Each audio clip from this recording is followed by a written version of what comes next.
Study IQ IAS, अब तैयारी हुई affordable. Hello and welcome to study IQ IAS पर आपका बहुत बहुत स्वागत है। मैं हूं आपका दोस्त, host, educator, mentor Sanghi sir. और जैसा कि आप जानते हैं, संडे वाले दिन हम EPW यानी इकोनॉमिक एंड पॉलिटिकल वीकली की एनालिसिस करते हैं। ये एक वीकली मैगजीन है जो एडिशन वाइज पब्लिश होती है। कई सारे आर्टिकल्स होते हैं, आप लोगों ने डेफिनेटली देखे होंगे। उसमें से कुछ आर्टिकल्स IAS के लिए, UPSC के लिए, स्पेशली मेंस, एसए, GS 1, 2, 3, 4, कुछ चीजें ऑप्शनल के लिए इंपॉर्टेंट होती हैं। तो उन्हीं आर्टिकल्स को हम शॉर्टलिस्ट करके ये एनालिसिस आपके सामने प्रस्तुत करते हैं। तो जरूर इस चीज को देखें, ये आपके डेफिनेटली काम आएगी। EPW सोच के आप उसे इग्नोर मत कर दीजिएगा, because this is a very very highly recommended magazine. और जो आर्टिकल्स की हम एनालिसिस कर रहे हैं वो इन डेप्थ कर रहे हैं, क्योंकि इस मैगजीन के जो रिसर्चर्स हैं ये हमें इन डेप्थ रिसर्च करके बताते हैं कि क्या चीज है जिस पे हमें खास ध्यान देना चाहिए, जिसे एनालिटिकल कहा जाता है। वो चीज हमें इस मैगजीन के द्वारा मिलती है। तो जरूर इस वीडियो को देखें, इसको शेयर करें, इसको लाइक करें और हमें जरूर सपोर्ट करें इस मैगजीन को लेकर। तो जैसा आप जानते हैं कि हमारी जितनी भी PDFs हैं वो सारी की सारी हमारे टेलीग्राम हैंडल पे पाई जाती हैं। ये है मेरे टेलीग्राम हैंडल का ID, आयुष सांघीज IAS अकेडमी। जितने भी करंट इशूज, कॉन्टेम्पररी इशूज की PDFs है वो सारी आपको यहां मिलेंगी। उसके सिवा इंस्टाग्राम और ट्विटर पे आप मेरे साथ जुड़ सकते हैं। यहां पे मैं बहुत इंफॉर्मेटिव रील्स और कंटेंट शेयर करता हूं आप लोगों के समक्ष। तो आइए डिस्कस करते हैं पहला टॉपिक EPW का, जो बात करता है ग्लोबल हंगर इंडेक्स पे। I repeat, this talks about global hunger index. तो ग्लोबल हंगर इंडेक्स में क्या क्या चीजें जो हैं वो इंपॉर्टेंट है और वो किस बेसिस पे रैंकिंग्स कंप्यूट करता है या स्कोर कंप्यूट करता है, और उस स्कोर में भारत कहां रैंक करता है, वेयर डज इंडिया रैंक। तो global hunger index 2022 methodological clarifications and fresh insights, इसका क्रिटिकल एनालिसिस देखेंगे आज के इस वीडियो में कि ग्लोबल हंगर क्या करता है। तो आप देख सकते हैं global hunger index 2022। So let's have a look. Global hunger index या GHI ये एक ऐसा इंडेक्स है, नाम से पता चल रहा है, जो भूख यानी हंगर का एनालिसिस करता है हर लेवल पे, चाहे ग्लोबल लेवल पे हो, चाहे नेशनल लेवल पे हो, चाहे रीजनल लेवल पे हो। So it analyses how many people are deprived of food, कितने लोगों को खाना प्राप्त नहीं है, उसको हंगर कहा जाता है। तो हंगरी कितने लोग हैं, भूखे कितने लोग हैं, उस चीज को एनालाइज करा जाता है इस इंडेक्स के तहत। This index is calculated by 2 global agencies, और इनका नाम आप याद रखेंगे प्रीलिम्स के लिए। ये चीजें प्रीलिम्स और मेंस दोनों के लिए इंपॉर्टेंट है। मेंस में एक सोशल इशू भी है हंगर, तो GS 1 के लिए इंपॉर्टेंट हुआ, और गवर्नेंस इशू के लिए भी इंपॉर्टेंट है, तो GS 2 के लिए इंपॉर्टेंट हुआ। Hence, it is a comprehensive measure to track hunger at every level. और जो दो संस्थाएं इसको कैलकुलेट करती हैं वो है कंसर्न वर्ल्ड वाइड, जो एक आयरिश थिंक टैंक है, आयरिश एजेंसी है, और दूसरा है belt hunger life. Belt hunger life का आपने नाम सुना होगा, कंसर्न वर्ल्ड वाइड का नाम जो है मैं आपको बता रहा हूं। ये दोनों एजेंसीज मिलके GHI को कंप्यूट करती हैं, दे कंप्यूट GHI। अब GHI को कंप्यूट करने में ये किन किन पैरामीटर्स को कंसिडर करते हैं, क्या क्या चीजें देखते हैं, ये आप लोगों के लिए जानना जरूरी है। जैसे ये प्रीलिम्स फैक्ट्स हैं, उसी तरीके से यहां पर भी आपके प्रीलिम्स फैक्ट्स आते हैं कि हंगर इंडेक्स में 4 पैरामीटर्स बेसिक लेवल पे देखे जाते हैं, बच्चों के लेवल पे देखे जाते हैं कि चाइल्ड हंगर कितना है। उसके लिए हमें पता होना चाहिए कि चाइल्ड स्टंटिंग या चिल्ड्रन स्टंटिंग किस लेवल पे है। How many kids are stunted, मतलब उनकी हाइट कम रह गई है अपनी उम्र के हिसाब से, अपने वेट के हिसाब से। How many children are wasted, कितने बच्चों का वजन कम रह गया है अपनी उम्र और हाइट के हिसाब से। How many kids actually die before the age of 1, before the age of 5, mortality rate. तो ये जो इंडिसेस हैं आपके सामने दिए हुए हैं, अंडर नरिशमेंट कि खाना पूरी तरीके से प्राप्त नहीं है बच्चों को, the calorie intake is insufficient, child stunting, kids who have low height, जिनकी हाइट कम रह जाती है, स्टंटेड, कम हाइट, वेस्टिंग, वजन कम रह जाता है, मोर्टालिटी, डेथ। तो जीएचआई रैंक करता है देशों को 100 पॉइंट्स पे, तो 0 to 100, जिसमें 0 वो है जहां पे सबसे कम हंगर है, हंगर है ही नहीं, उस कंट्री को 0 स्कोर मिलता है, विच इज द बेस्ट, वो सबसे बढ़िया कंट्री हुई क्योंकि उसको 0 स्कोर मिला है, यानी कि वहां पर हंगर नहीं है। This is something which is calculated through this. तो इसको ग्राफिकली भी सपोर्ट करेंगे तो आप ये देखें that India ranks 107 out of 121 countries. तो ये रैंक अच्छी है या बुरी, मतलब हमारा क्या स्कोर होगा जिसकी वजह से हमारी रैंक ये है। With a score of 29.1 India has a level of hunger that is serious है। India has slipped 6 positions from its 2021 rank of 101। 101वीं पोजीशन थी, उससे हम 107वीं पोजीशन पे आ गए हैं, 29.1 का स्कोर है। तो आप ये देख सकते हैं कि हमने चारों पैरामीटर्स पे पिछले साल या इस साल किस तरीके से परफॉर्म करा जिस साल की रैंकिंग आई है। यदि 2022 की रैंकिंग आई है तो एक साल के एनालिसिस पे आई होगी। तो आपके सामने ग्राफ प्रस्तुत है जो ये बताता है कि हमने हर लेवल पे किस तरीके से परफॉर्म करा है, हाउ हैव वी परफॉर्म्ड। तो आप ये रेड लाइन देख सकते हैं, ये स्टंटिंग बताता है, prevalence of stunting in children under 5 years। Stunting is something which is shown. तो स्टंटिंग जो था वो 50% से ऊपर था सन 2000 में, और 2022 में ये कम होके यहां तक आ गया है, it has reached over here. लेकिन 2014 से अगर देखा जाए, 2014 से 2022 तक ज्यादा चेंज नहीं है। There is not much change in this entire period, in this 8 year period. उसके बाद चाइल्ड वेस्टिंग, ये जो पिंक लाइन आप देख रहे हैं, ये उतना ही था सन 2000 में, मतलब 17-18% था। ये थोड़ा सा ऊपर गया, फिर नीचे आया और फिर ऊपर चला गया 2022 में, तो 20% के आसपास है, यानी चाइल्ड वेस्टिंग बढ़ गई है। चाइल्ड वेस्टिंग हैज इंक्रीज्ड, ये चीज बढ़ गई है। उसके बाद देख सकते हैं mortality rate, mortality rate definitely come हुआ है, 10% के आसपास था, 5% से कम हो गया है, विच इज एन अचीवमेंट। 2014 के कंपैरिजन में ज्यादा फर्क नहीं है, मतलब पिछले 8 साल में मोर्टालिटी उतनी ही रही है जितनी पहले थी। एंड फाइनली अंडर नरिशमेंट जो है वो भी तकरीबन उतनी ही रही है, कोई बहुत खास चेंज नहीं है, जिसकी वजह से भारत की रैंकिंग जो है गिर गई है। क्योंकि आप उतने ही अंडर नरिश्ड लोग रखो तो आप ये सोच के देखो कि पॉपुलेशन तो बढ़ रही है, उतने अंडर नरिश्ड लोग हैं, इसका मतलब परसेंटेज बेसिस पे वो ज्यादा रिफ्लेक्ट करते हैं। This is why it has fallen. तो हम इस साल के आंकड़े देखते हुए, रैंकिंग को देखते हुए अपने आप से क्या सवाल पूछे, इज इट सीरियस और not, where are we lacking, हम कहां लैक कर रहे हैं। और हमारे पॉलिसी मेकर्स का, ये जो बड़े बड़े लोग थिंक टैंक में बैठे हैं, पार्लियामेंट में चिल्लाते हैं, अंग्रेजी में बोलते हैं, 5 स्टार होटलों में कॉन्फ्रेंसेस करते हैं, उनका क्या कहना है। India's performance on GHI is deteriorating, मतलब वो और गर्त में जा रही है। What does this rank mean for India's food and nutrition security, Bharat की खाने पीने की और न्यूट्रिशन सिक्योरिटी के बारे में ये क्या कहता है।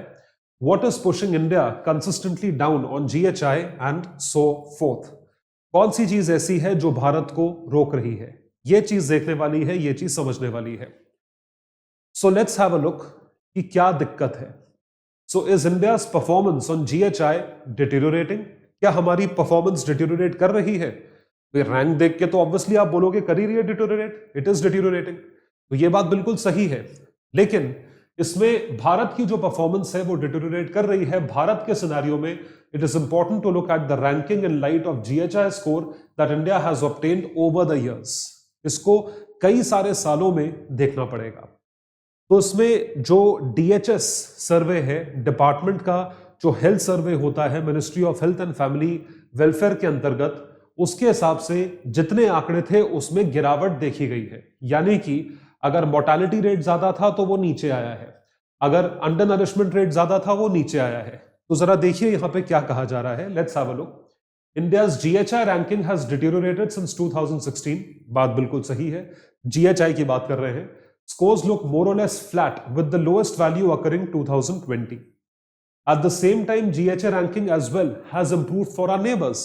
हमारे पड़ोसी देशों के लिए GHI रैंकिंग इंप्रूव कर रही है। Bangladesh, Myanmar, Sri Lanka, Bhutan, China, Pakistan. So आप ये देख सकते हैं यहां पर इनकी रैंकिंग इंप्रूव करी है, जबकि हमारी रैंकिंग इनमें गिरी है। सो have a look eight India's performance. तो जीएचआई रैंक और जीएचआई स्कोर्स आप देख सकते हैं 80 से 100 के बीच 2015 में ये आंकड़े थे, ये स्कोर था हमारा। तो ये लीनियर सा ग्राफ रहा है भारत को लेके 2022 में, और ये सिचुएशन और खराब हुई है। यहां से ये बढ़ना, इसका जीएचआई रैंक बढ़ना, इसका मतलब सिचुएशन खराब होना। The situation has worsened. ये सिचुएशन जो है ये वर्स ऑफ हुई है अगर हम इस चीज को देखें तो ये देखिए लीनियर मूवमेंट है ग्राफ का। इसे और देशों के साथ कंपेयर करा जाए, ये देखो अगला ग्राफ। तो आप नेपाल का स्कोर देखें, डिक्रीज हुआ है। आप बांग्लादेश का स्कोर देखें 2016-2022, डिक्रीज मतलब रैंकिंग इंप्रूव हुई है। आप इंडिया का स्कोर देखें तकरीबन उतना ही है। तो रैंकिंग जो है वो गिरी है, थोड़ा सा ज्यादा ही है। So GHI rank and score of India and the South Asian counterparts during 2016 and 2022. आप भारत को देख सकते हैं, भारत की रैंकिंग गिरी है, बाकी सब की रैंकिंग जो है वो बढ़ी है। मतलब उनका स्कोर कम आया है, तो मतलब रैंकिंग बेटर हुई है। पाकिस्तान को भी आप देख सकते हैं, नेपाल, बांग्लादेश, ये सारे देश आप देख सकते हैं, कंपैरिजन दिया हुआ है। तो अब बात आती है कि भारत सरकार का क्या कहना है। What does government of India have to state. देखिए, भारत सरकार का यह कहना है कि आप जितने आंकड़े यूज करते हो उसमें से कुछ आंकड़े सिर्फ और सिर्फ बच्चों को फोकस करते हैं। Child stunting, child wasting, under nourishment भी बच्चों के लेवल पे, चाइल्ड मोर्टेलिटी। तो वो कहते हैं ये पूरी जनसंख्या को थोड़ी रिप्रेजेंट करता है, ये तो सिर्फ बच्चों को रिप्रेजेंट करता है। तो आपका जो सैंपल साइज है वो बहुत कम है। I repeat, your sample size is extremely less. उन्होंने बोला ऐसा कुछ पैरामीटर्स को लेके ऐसा है, और एक पैरामीटर ऐसा है जहां पर ये वेल्थ हंगर लाइफ सिर्फ और सिर्फ 3000 लोगों का सर्वे करता है। तो 3000 लोगों का सर्वे भारत जैसे बड़ी जनसंख्या वाले देश में इनसफिशिएंट है।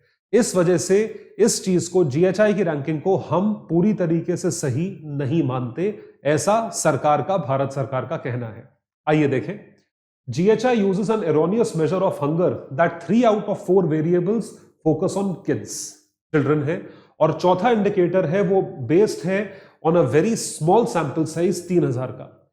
भारत जैसे बड़े देश में जो कि पूरे दुनिया की 20% जनसंख्या रखता है, मतलब every 5th person in the world is an Indian, आप कैसे इस चीज पे रिस्ट्रिक्ट कर सकते हो, ऐसा भारत सरकार का कहना है।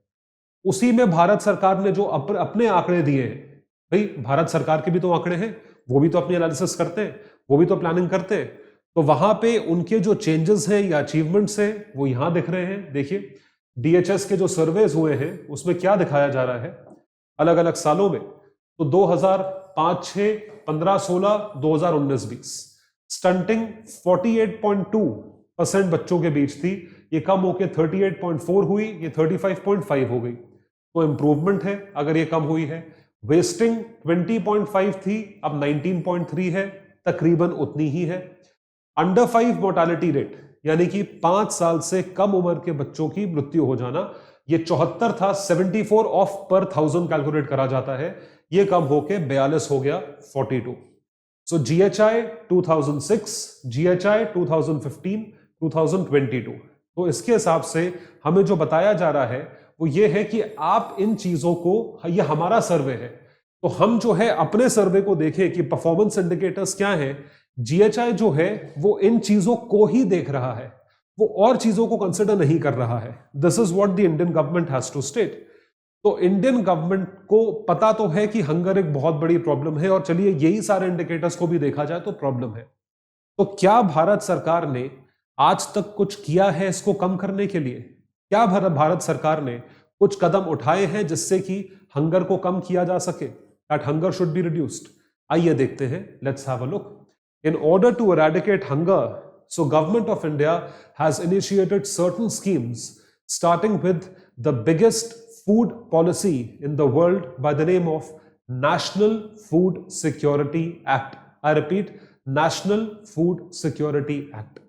और उसी एक्ट के तहत जो फूड ग्रेन्स डिस्ट्रीब्यूट करे जा रहे हैं, उन सारे के सारे डिस्ट्रीब्यूशन को आत्मनिर्भर भारत पैकेज के तहत फ्री जो है भारत सरकार पिछले 2.5 साल से बांट रही है। This is what the government of India is doing. So we will come to that eat right India movement, कि आप सही खाएं, और ये हम सब के लिए लागू होता है कि हम जो खा रहे हैं वो सिर्फ खाने के लिए नहीं खा रहे हैं, वो हम न्यूट्रिशन के लिए खा रहे हैं। तो food safety and standards authority of India द्वारा ये स्कीम इंप्लीमेंट करी गई है टू नज देम टुवर्ड्स ईटिंग राइट, कि सही खाया जाए। पोषण अभियान, पोषण यानी कि nutrition, launched by the ministry of women and child development, जिससे कि चाइल्ड स्टंटिंग, अंडर नरिशमेंट कम हो, अनीमिया के केसेस कम हो। उसके बाद प्रधानमंत्री मातृ Vandana Yojana, pregnant and lactating mothers के लिए, maternity benefit programme for such mothers, ये चीज हो। फूड फोर्टिफिकेशन, खाना है, खाने को फोर्टिफाई करो, उसकी वैल्यू बढ़ाओ। Addition of key vitamins and minerals such as iron, iodine, zinc, vitamin A and D to staple foods such as rice, milk, salt, जिससे उसका न्यूट्रिशनल कंटेंट बढ़े। Food fortification. सबसे बड़ी स्कीम है फूड सिक्योरिटी एक्ट, जिसमें 2/3 पूरी जनसंख्या का 2/3 जो है इसमें इंक्लूडेड है, यानी 67% of the people are covered under the scheme. They did not need, so the government did not need to cover so many people, but it has, जिसमें से 75% जो है वो रूरल पॉपुलेशन है और 50% अर्बन पॉपुलेशन है, और वो नेशनल फूड सिक्योरिटी एक्ट में कवर्ड है। इसमें बहुत एक्स्ट्रा सब्सिडाइज्ड रेट्स पे दाल, चावल और गेहूं प्राप्त होता है उन लोगों को, और इसी स्कीम को एक्सटेंड किया गया था कोविड में फ्री ऑफ कॉस्ट। ये दुनिया की सबसे बड़ी फूड सिक्योरिटी स्कीम है, 2013 में आई थी। Integrated child development services, ICDS, इसमें काफी सारी चीजें हैं, उसमें बच्चों का भी ख्याल रखा जाता है, and obviously you take care of their food related requirements.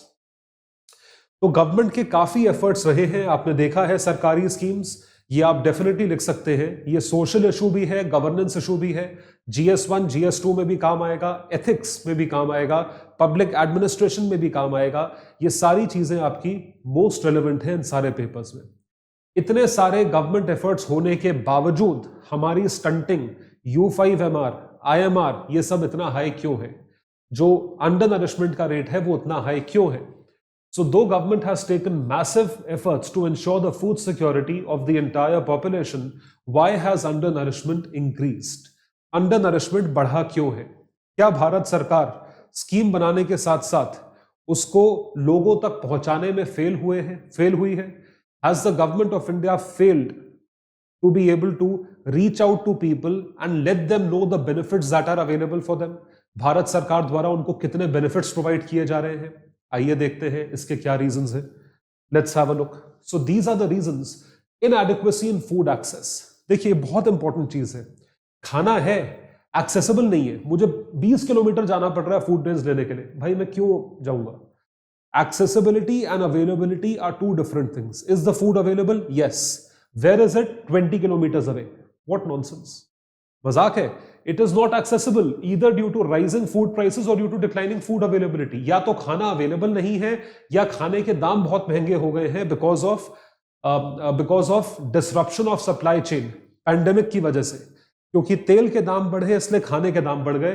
तो during COVID-19 food price had spiked that affected the entire urban food system because they depend upon market for their consumption needs. Market पे depend करता है, and COVID-19 restrictions affected urban livelihood activities more harshly.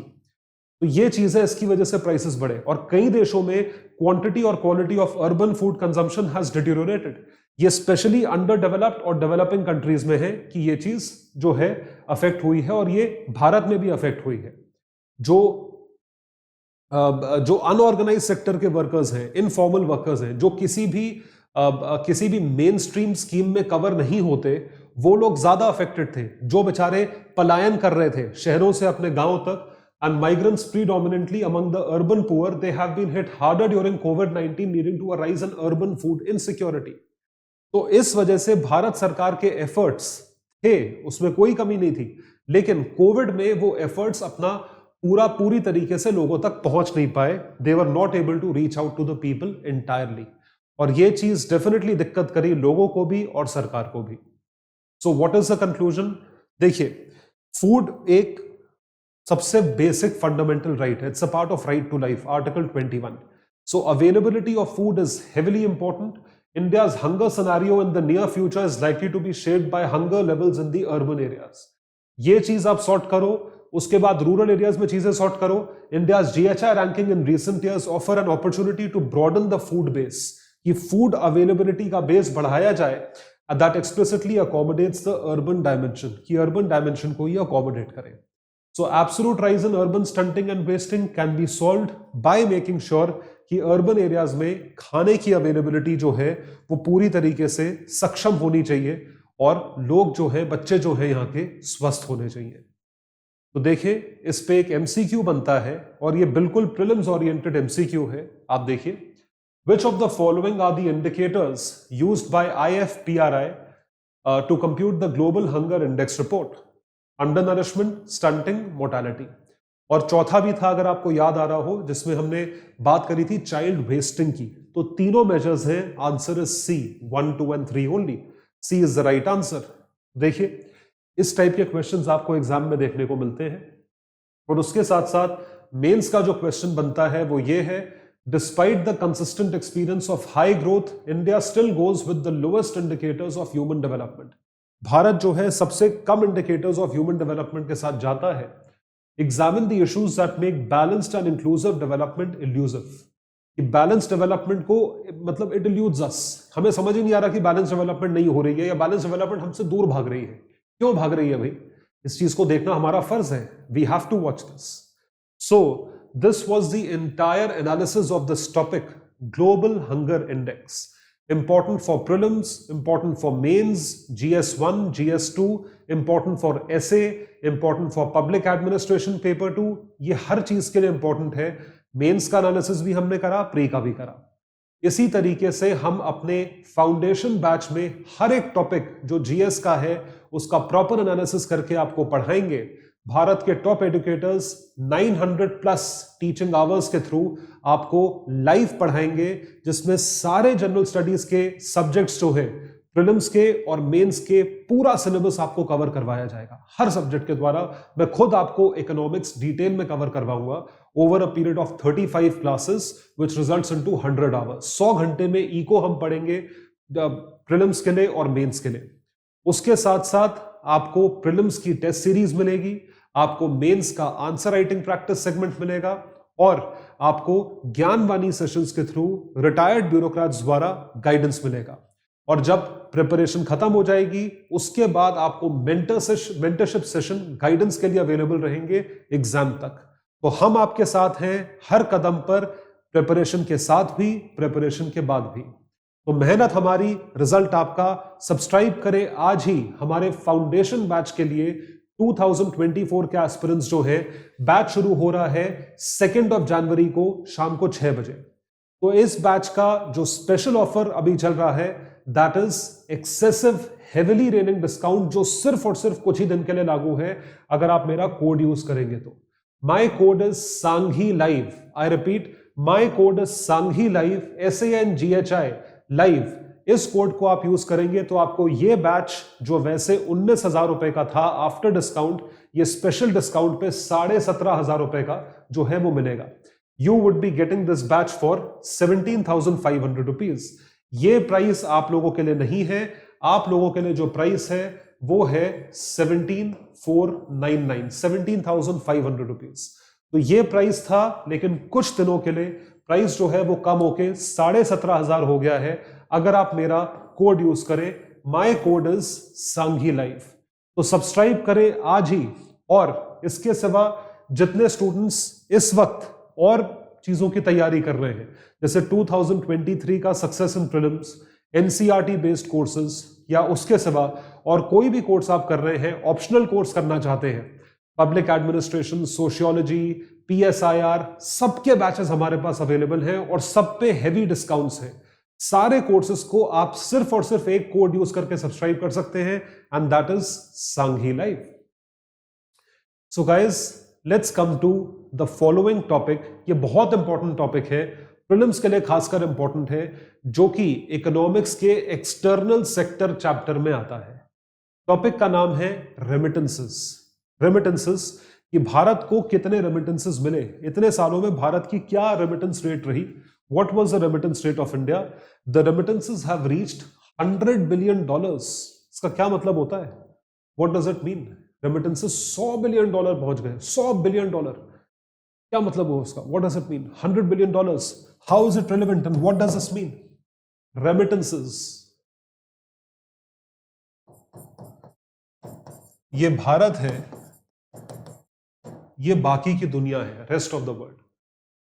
भारतीय Indian citizens जब भारत के बाहर जाके अलग अलग देशों में काम करते हैं, they work in different countries like Gulf countries, like America, like South America, like South East Asia, Singapore, Malaysia, Vietnam, इन सब कंट्रीज में, कंबोडिया, बहुत लोग जाते हैं। सबसे ज्यादा लोग जाते हैं गल्फ कंट्रीज में, Saudi, Oman, Iraq, Iran, Kuwait, तो इन सब, दुबई, यूएई, उन सारे देशों में लोग जाते हैं, बहुत भारी संख्या में जाते हैं।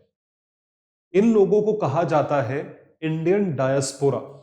आई repeat, these people are called as Indian diaspora. इनको आप एनआरआई भी कह सकते हो। सारे एनआरआई नहीं होते, जो वहां की सिटीजनशिप ले लेते हैं वो वहीं के सिटीजन हो जाते हैं। बाकी जो है, जो यहां की सिटीजनशिप मेंटेन करते हैं, उनको हम एनआरआई कहते हैं। तो ऑल एंड ऑल इन सबको एनआरआई कहा जाता है। ये सारे लोग भारत में अपने परिवारों को पैसा भेजते हैं। They send money back to their home country. जो पैसा वापस भेजा जाता है, उस पैसों को हम शब्द देते हैं, हम एक टर्म देते हैं, इकोनॉमिक टर्म कहा जाता है उसे remittances. That is termed as remittances. तो इस साल इस रेमिटेंस की संख्या, इसकी वैल्यू जो है वो $100 बिलियन पहुंचने वाली है। $100 billion. It's a huge feat, बहुत बड़ी अचीवमेंट है। So the people who are working abroad sending money back to their family is called as remittance. तो ministry of external affairs, it says that approximately 35 million, 3.5 crore members of Indian diaspora पैसा वापस भेजेंगे। और उसमें से maximum लोग कहां हैं? गल्फ कंट्रीज में, Oman, Iran, Iraq, Kuwait, UAE, Saudi, यहां पे है, Bahrain, Oman, Qatar, US, UK. यहां से सबसे मैसिव जो है रेमिटेंस आने वाला है। तो global remittances are expected to pick up from $781 billion. ये ग्लोबल है, मतलब पूरी दुनिया के रेमिटेंसेस अलग अलग देशों में जा रहे हैं। और ये बढ़ते बढ़ते इस साल जो है वो कहां तक पहुंच जाएंगे? $815 बिलियन तक पहुंच जाएंगे अगले साल में। $815 billion, which represents a growth of almost 5%. इसका मतलब क्या हुआ? इसका मतलब यह है कि इकोनॉमिक अपॉर्चुनिटीज बहुत सारी कंट्रीज में अवेलेबल है, तभी लोग वहां जा रहे हैं, उनको नौकरियां मिल रही हैं, वो पैसे कमा रहे हैं, तब ना वापस भेज रहे हैं। कैसे वापस भेज रहे हैं? रेमिट कैसे कर रहे हैं? So of the $794 billion, $626 billion went to low and middle income countries. तो लो और मिडिल इनकम कंट्रीज के लोग ही बड़ी डेवलप्ड कंट्रीज में जाते हैं नौकरी करने के लिए, क्योंकि वहां पैसा मिलता है, वहां अपॉर्चुनिटी मिलती है। सो रेमिटेंसेस जो है वो क्या दिखाते हैं? बहुत बड़ा सोर्स है एक्सटर्नल फाइनेंस का। तो अब मैं आपको यह बताऊंगा कि रेमिटेंसेस का फायदा क्या होता है। What is the benefit that we get through remittances. उससे पहले ये ग्राफ देखें। So have a look at this graph. Top 5 countries जो रेमिटेंसेस सबसे ज्यादा रिसीव करती हैं, उसमें सबसे ऊपर भारत है। भारत इस साल के जो आंकड़े हैं, भारत इस साल $100,000 मिलियन यानी $100 बिलियन के रेमिटेंसेस रिसीव करने वाला है। तो भारत का जो आंकड़ा है वो सबसे ज्यादा है। Bharat is the largest recipient of remittances in this particular year as we speak, जैसे हम बात कर रहे हैं। उसके बाद Mexico which is approximately $60 billion, followed by China $51 billion, closely followed by Philippines $38 billion and Egypt $32 billion. तो ये जो हम देख पा रहे हैं ये एस्टिमेट्स है 2022 के, और 2021 में आप आंकड़े देख पा रहे हैं कि कितने पैसे रेमिटेंसेस के तौर पे अलग अलग देशों के थ्रू आए। तो रेमिटेंसेस का अगर ट्रेंड देखा जाए, what is the trend of remittances, क्या सिनेरियो है?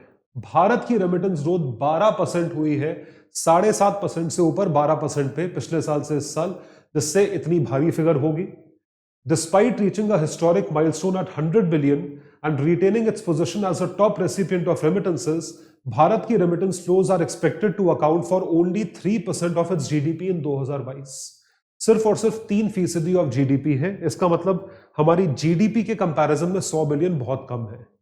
इसका मतलब क्या है? भारत की जीडीपी बहुत बढ़ रही है, ये तो बहुत अच्छी बात है।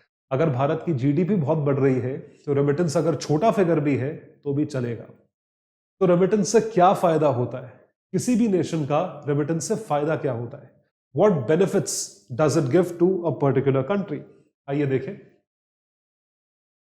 So when we talk about the benefits which are received through remittances, पहले benefits की बात करते हैं, फिर यहां पे आएंगे, सर्च पे आएंगे। ये देखिए, significance of remittances, जो भी पैसा वापस आता है उससे हमारी कंट्री में इकोनॉमिक ग्रोथ आती है, एक आर्थिक वृद्धि होती है। जहां पर लोगों के पास पैसा है तो वो पैसा कहीं खर्च करेंगे, ये एक बहुत बड़ा सिनेरियो है। दूसरा ये है कि उससे हमारा करंट अकाउंट डेफिसिट कंट्रोल में आता है, क्योंकि भारत के फॉरेक्स रिजर्व्स बढ़ते हैं और उसी के साथ साथ हम अपने इंपोर्ट्स के लिए पैसा जो है वो दे पाते हैं, क्योंकि इंपोर्ट्स के लिए पैसा देना पड़ता है फॉरेन एक्सचेंज में। It helps in alleviating the BOP crisis, जिसको मैं करंट अकाउंट डेफिसिट बोल रहा हूं। Remittances are a stabilizing factor for national currency of developing country. हमारा डॉलर के साथ जो एक्सचेंज रेट रहता है वो एक लेवल पे रहता है। Remittances are more stable and reliable in the form of foreign earnings, जो हम कमाते हैं डॉलर के रूप में, दिनार के रूप में, रियाल के रूप में, किसी भी रूप में हम कमाते हैं, that is very good. And it is sent home to immigrants is one of the largest financial inflows in developing economies. ये बहुत बड़े फायदे हैं, डेफिसिट्स कम होना, और वो पैसा आएगा तो कहीं तो खर्च होगा, कहीं खर्च होगा तो इकोनॉमिक ग्रोथ होगी होगी। So that is what we see as a part of this. ये चीज हम देखते हैं इस पर्टिकुलर पार्ट में। तो reason behind surge in remittances in India, इसका मतलब कि भारत के जो लोग हैं वो भारत के बाहर बहुत बड़ी जनसंख्या में जा रहे हैं। They are going out of India in a big way, in a massive way, and they are being employed outside. मतलब बाहर की मार्केट इंडियंस को एक्सेप्ट कर रही है, नौकरियां दे रही है और पैसा दे रही है। The study reduction of the cost of sending, हाँ, और दूसरा जो फैक्टर है वो बहुत इंपॉर्टेंट है, वो है कि पैसा रेमिट करना सस्ता हो गया है। पहले पैसा रेमिट करना बहुत महंगा होता था, पैसा रेमिट करना सस्ता हो गया है, which has encouraged transfers to formal channels. So a gradual structural shift in Indian migrants, भारतीय माइग्रेंट्स के दिमाग में शिफ्ट आया है। Key destinations from largely, जो पहले लो स्किल्ड कंट्रीज में, जीसीसी गल्फ कंट्रीज में एम्प्लॉयड होते थे, जहां पे लिटरली मजदूर टाइप लोग एम्प्लॉय होते थे, अब जो है लोगों, जो स्किल्ड लोग हैं वो कहां जाने लगे? वो यूएस जाने लगे, यूके जाने लगे, नॉर्थ अमेरिकन कंट्रीज में जाने लगे, तो वहां जाने लगे, जिसकी वजह से उनकी अर्निंग्स बढ़ी हैं। तो इन देशों से हमारी कंट्री में बहुत मैसिव स्तर पे जो है रेमिटेंसेस आते हैं। तो रेमिटेंसेस कौन से देश से सबसे ज्यादा आते हैं? आपको जान के हैरानी होगी कि सबसे बड़ा एम्प्लॉयर जो है वो है गल्फ, लेकिन सबसे ज्यादा पैसा जो आता है वो आता है यूएस से। 23.4, अगर हम बोले 100 बिलियन के रेमिटेंसेस हैं इंडिया के, तो उसमें 23.5% अमेरिका से आते हैं, यूएई से तकरीबन 18% आते हैं, यूके से 6.8, सिंगापुर से 5.7, and these are the countries. तो आप देख सकते हैं massive remittances, top 5 regions, US, UAE, UK, Singapore, Saudi, Kuwait. इसमें से जो हाई स्किल्ड जॉब्स, जो पैसा ज्यादा मात्रा में कमाते हैं, वो जाते हैं यूएस, यूके, सिंगापुर। तो लो स्किल्ड जॉब्स वाले जो है पैसे वापस भेज पा रहे हैं, लेकिन हाई स्किल्ड जॉब्स वाले भी ज्यादा पैसा भेज रहे हैं। That is what has contributed to the benefits of remittances for our country. So what can we conclude? That remittances will remain a major source of forex inflows, and it would protect the economy from any kind of unwarranted fluctuation in the exchange rate. वो exchange rate को stable रखेगा। Volatility in foreign investment flows. So report predicts that growth in remittances will fall to 2%. जो remittances में growth हुई है वो गिर जाएगी 2% पे in 2023 as the GDP growth in high income countries continue to slow, eroding migrants' wage gains. For India, it is predicted to decrease due to inflation and economic slowdown in the US. देखिए, slow down आएगा तो लोगों की नौकरियां जाएंगी, लोगों की नौकरियां जाएंगी तो हिंदुस्तानियों की भी नौकरी जाएंगी, नौकरी जाएगी तो आप पैसा कहां से भेजोगे? तो ये एक प्रॉब्लम आने वाली है। लेकिन अभी के लिए what we can think of is that we are getting good enough money and we should use that money judiciously. हम उस पैसों को ठीक से यूज कर सकें। तो रेमिटेंसेस पे जो सवाल बनता है वो ये बनता है, discuss the general trend in remittance across the globe and reasons behind the surge of India's inward remittance flow. तो सवाल का जवाब आप दे सकते हैं, हमारी बैक एंड टीम को आप भेज सकते हैं, और इसी के साथ साथ हमारा EPW एनालिसिस जो है वो खत्म होता है। क्रिसमस आ गया है, न्यू ईयर आ गई है, और 2023 के एस्पिरेंट्स का अटेम्प्ट भी आने वाला है। तो आप लोगों के लिए, जैसा आप जानते हैं, SIP plus batch, success in prelims batch, जहां पे सिर्फ और सिर्फ 200 घंटे में क्रैश कोर्स के रूप में भारत की टॉप फैकल्टीज आपके सारे प्रीलिम्स के कॉन्सेप्ट्स आपको रिवाइज करवाएगी। उसके साथ साथ क्रक्स नोट्स बुक्स के रूप में आपको मैटर मिलेगा, करंट अफेयर्स का थॉरो रिवीजन होगा, इकोनॉमिक सर्वे, यूनियन बजट में खुद आपको पढ़ाऊंगा, प्रीलिम्स की टेस्ट सीरीज आपको फुल लेंथ टेस्ट कॉम्प्रिहेंसिव मिलेगी, और साथ ही साथ मेंटरशिप सेशंस भी मिलेंगे। और क्या लोगे? तो मेहनत हमारी, रिजल्ट आपका। SIP प्लस बैच 5 जनवरी से शुरू हो रहा है, आफ्टरनून बैच है, आप जरूर सब्सक्राइब कर सकते हैं यदि आप 2023 के एस्पिरेंट हैं। और जैसा मैंने बताया आपको, न्यू ईयर चल रहा है, तो मेरा कोड यूज करेंगे, आपको ये बैच जो है एक हेविली डिस्काउंटेड प्राइस पे अवेलेबल होगा, जो कि सिर्फ और सिर्फ 5,500 रुपए है। An extra discount of 500 rupees, it would be available at 5,500. 6,000 से 5,500 अगर आप मेरा कोड यूज करें, जो कि है सांघी लाइव। तो जो मैंने आपको बताया बैचेस के बारे में, उन सारे बैचेस को आप सब्सक्राइब कर सकते हैं। कोड एक है सांघी लाइव, कोड यूज करें और उसके थ्रू आप सब्सक्राइब करें। मुझसे आप सोशल मीडिया चैनल्स पे जुड़ सकते हैं, हर जगह। तो जो आपको PDF मिलेगी वो मेरे टेलीग्राम हैंडल पे मिलेगी, आयुष सांघीज IAS अकेडमी। और ज्वाइन करिए, ज्वाइन करके देखिए होता क्या है, ज्वाइन करके जरूर देखो होता क्या है, क्या क्या शेयर करा जाता है, क्या क्या चीजें मैं बोलना चाहता हूं, तो वो सब आपको हमारे इन ट्विटर हैंडल, इंस्टा हैंडल और टेलीग्राम हैंडल पे मिलेगा। So a very merry Christmas to all of you. आपको आपके सारे परिवार को क्रिसमस की बहुत बहुत शुभकामनाएं हैं, और नए साल की बहुत बहुत शुभकामनाएं। बहुत बहुत शुक्रिया। स्टडी IQ IAS, अब तैयारी हुई अफोर्डेबल।